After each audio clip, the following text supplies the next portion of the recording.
Hello, I'm Sheriff Chad Bianco, and welcome to another episode of the RSO Roundup. Thanks for joining us, and today we've got a special guest. This will be one of our episodes of introducing you to our department, another member of our department, and one of our special teams. So today with us we have Martin Alfaro. He is assigned to our Central Homicide Unit, and he has been there for quite some time, does a fantastic job there, but we're going to learn a little bit about him, a little bit about our Central Homicide Unit, the work they do for the county and actually the state, and hope you all enjoy it. So first, thank you for joining us. Yes, sir. And first, let me, well, I already know, but you can tell our viewers a little bit about yourself and maybe a little bit about the current assignment. Oh, very well, sir. My name is Martin Alfaro. I am a Sheriff's Master Investigator. I am currently assigned to the Central Homicide Unit. I've been with the Central Homicide Unit for over 11 years now. I've been with this department going on my 20th year. I started with the Sheriff's Department in patrol, where from 2002 to 2005 at the Indio Sheriff Station, which is now the Thermal Station. From 2005 to 2008, I was with the Coachella Valley Violent Crimes Gang Task Force, which is now known as Region 1 for the Regional Gang Task Force.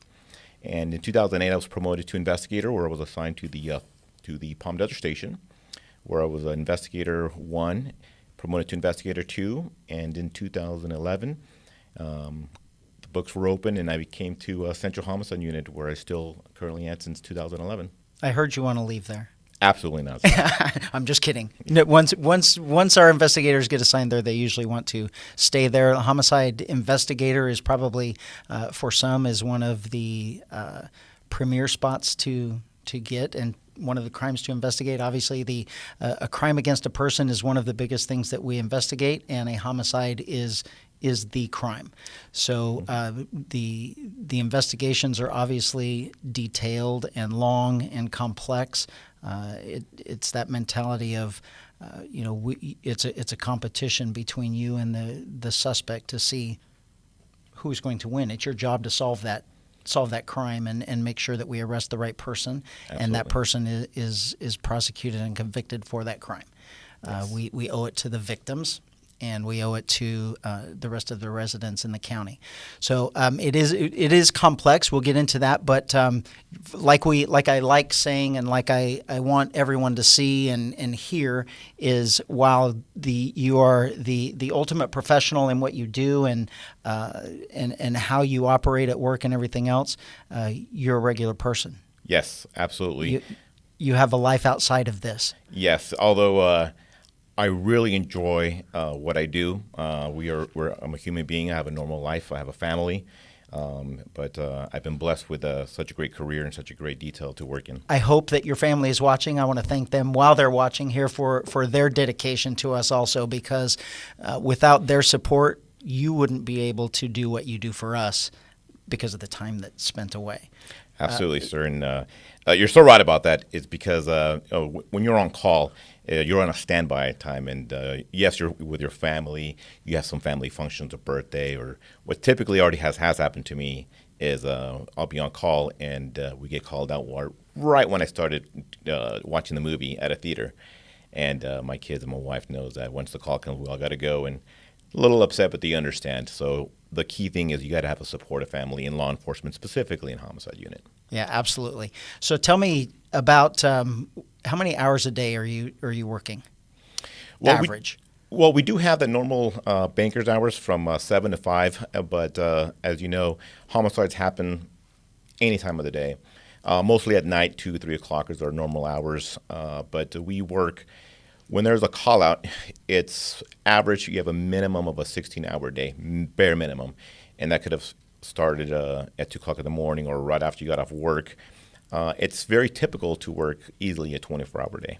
Mm-hmm. Yeah, I've been there. I've been out on several scenes and several call outs where it's been, for me, no, but for you've been there longer than 24 hours, and and you're still nowhere near at a point where you can stop and go home.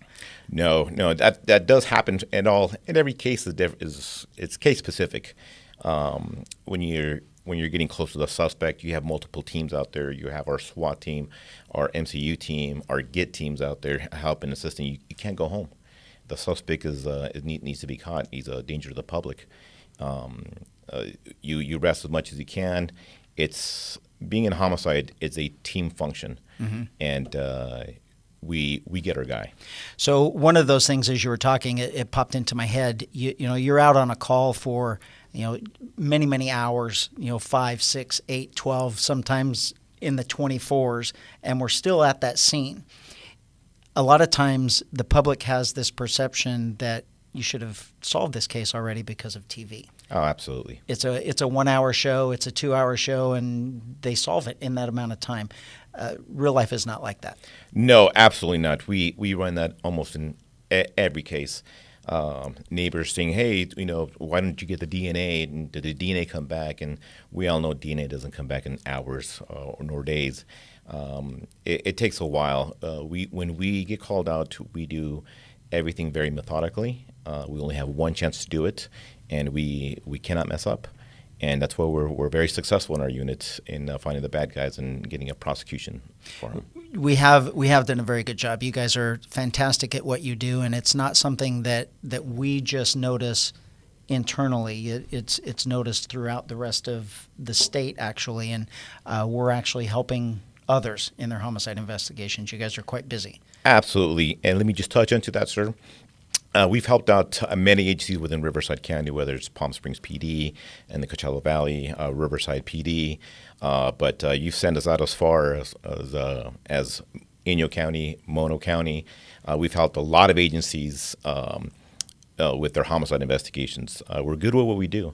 And Sheriff, sometimes you never say no. We always help them out. Keeps us busy.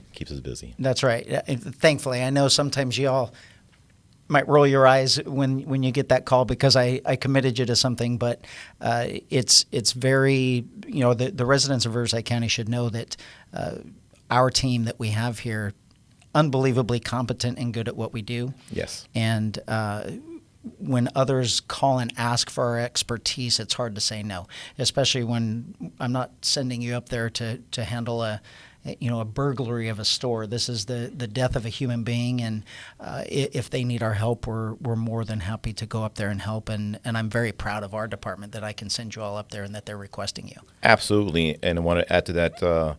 Every time we've helped out, it's been very successful.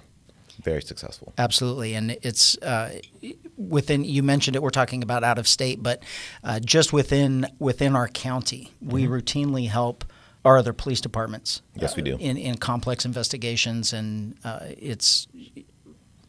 you can't overemphasize our importance here. Your importance, the importance of the team. How many are there? How many are on your team?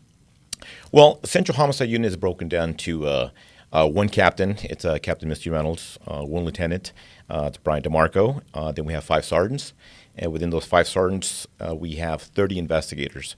And this is such a big county that we split it an east and a west. So we have one team in the east and one team in the west. Even though it's such a big county, we're still centralized. And when I say centralized, for example, we get a homicide in Blythe as far as east, and the west team's up, they will take that call, even though we're much closer. And then the next call would be a Temecula call, and the east team would go out there. We rotate calls. One of our functions in homicide is to also solve or investigate all homicides within our jurisdiction. We're also assigned to do officer-involved shootings, whether on or off duty. So we're quite busy, sir. Absolutely, and it's I want to point this out. I mean, when you for our listeners and for our viewers, you said it sounds like wow, that's a lot of investigators. 30 investigators. Sometimes that's larger than a lot of police departments. And it sounds like a lot. It sounds like you guys just sit around and do nothing. But the reality is we're very, very short.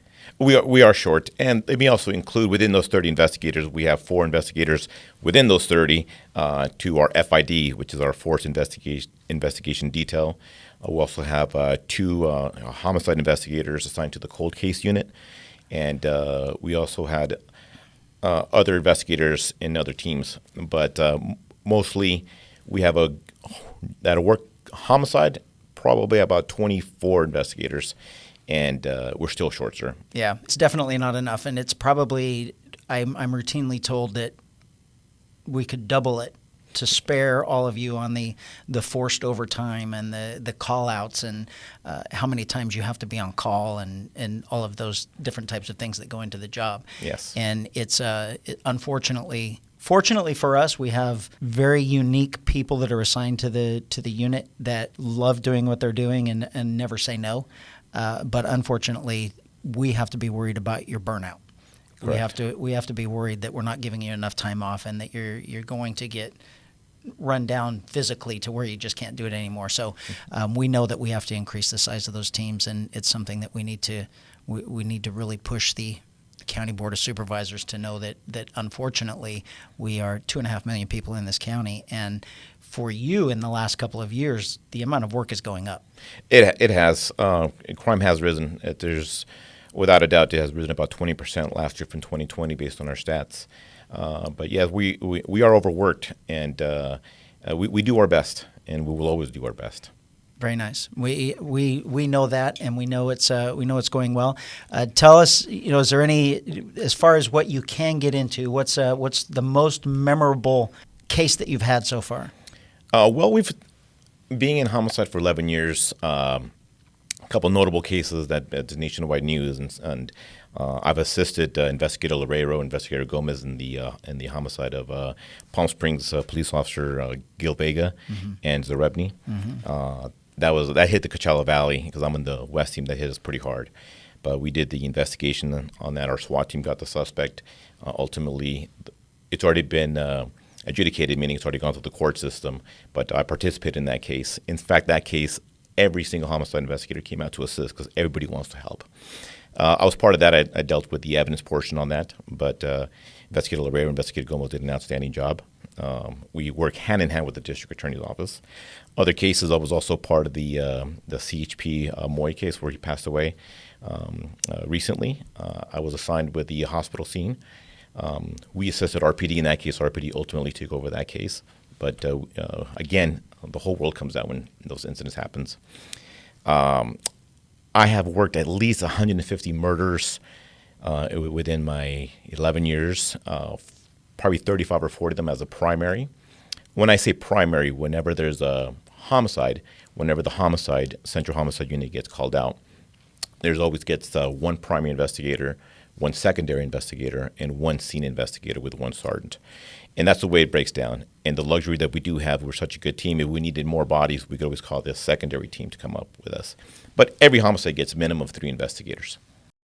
So with that, that's a lot of information, and I'm unfortunately going to have to stop you out of time concerns, and we will bring you back for another episode because I know there are a lot of things that I want to ask you, and I can tell there are a lot of things that you want to say about some of the cases that you've worked. Yes. I know you've had a ton of time there with our Central Homicide Unit, and I'm excited for you to talk about them. So with that, thank you for joining us for this episode, but now I'm going to have to ask you to make sure you tune in again for the next one as we continue with our episode on our Central Homicide Unit. So thank you for joining us at the RSO Roundup, and we'll see you next time.